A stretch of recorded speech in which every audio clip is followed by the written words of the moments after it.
worked with Andre the Giant a lot from the mid-'70s and on. Mm-hmm. And did you meet him in Japan? Where did you meet Andre? Yes, I met him in Japan. And this was when I was still in L.A. working for Olympic Wrestling out there in Los Angeles. I got on the airplane. They booked me in Japan. It was for 6 weeks. Wow. But I met Andre there. It was a big 747. It was empty. And I was in the back, and the stewardess came back, said, there's a couple gentlemen up in first class in the upper deck, because there's an old 747.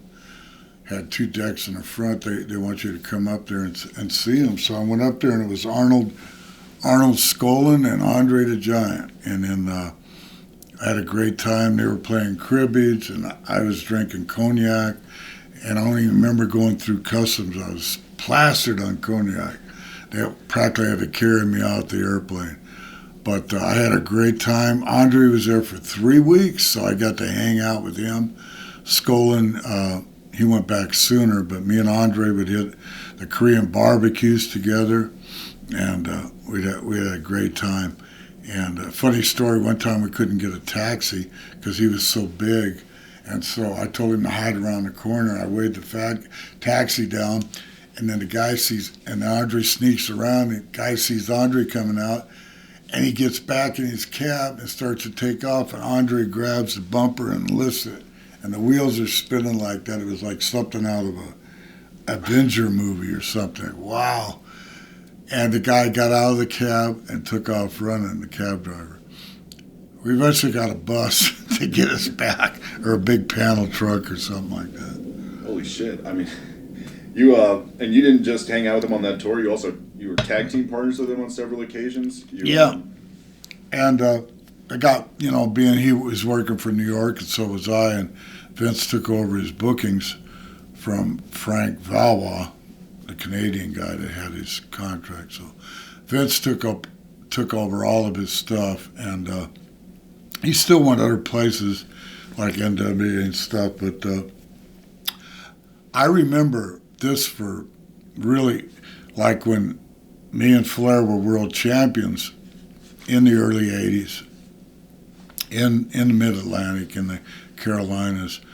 They would have Wahoo McDaniel and Andre the Giant go against Flair and myself. So Flair would always have to go in there and to get the Giant slam because he took bumps all the time. So they wanted me to come in and do the same thing, and I tried, but it threw my sacroiliac out all the fucking time. I couldn't walk, and but we made it through. That was a lot of matches against Andre and whoever. It was either Wahoo. I mean, Wahoo was bad enough to wrestle. And you have Andre too, and you didn't just wrestle him in tags. You had solo matches with him too. Yeah.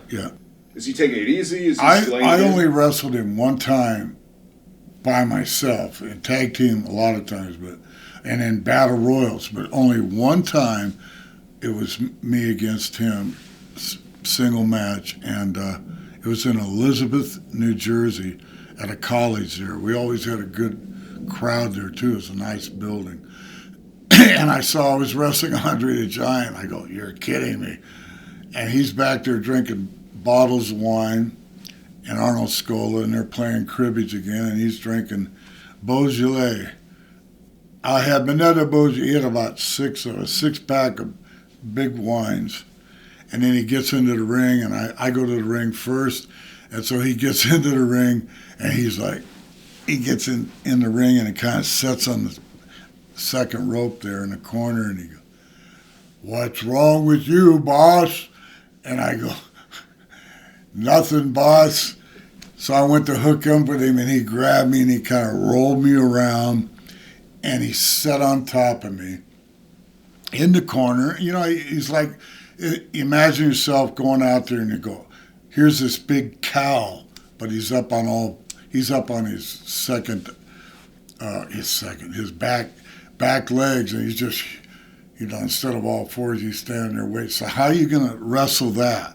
That's what Andre the Giant was. So he just grabbed me, moved me, set me down, and sat on me in the corner, and let a big giant fart, and all the people laughed. It was probably Thank God it wasn't a runny fart, but it was one of those wine farts, you know, and go, smells like Merlot, or could be Beaujolais. So I says, just beat me. Please take it. But he messed around with me for a while, and then he beat me. Great experience.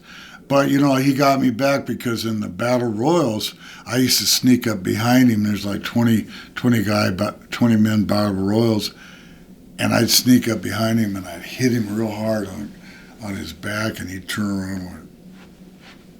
So he got me back.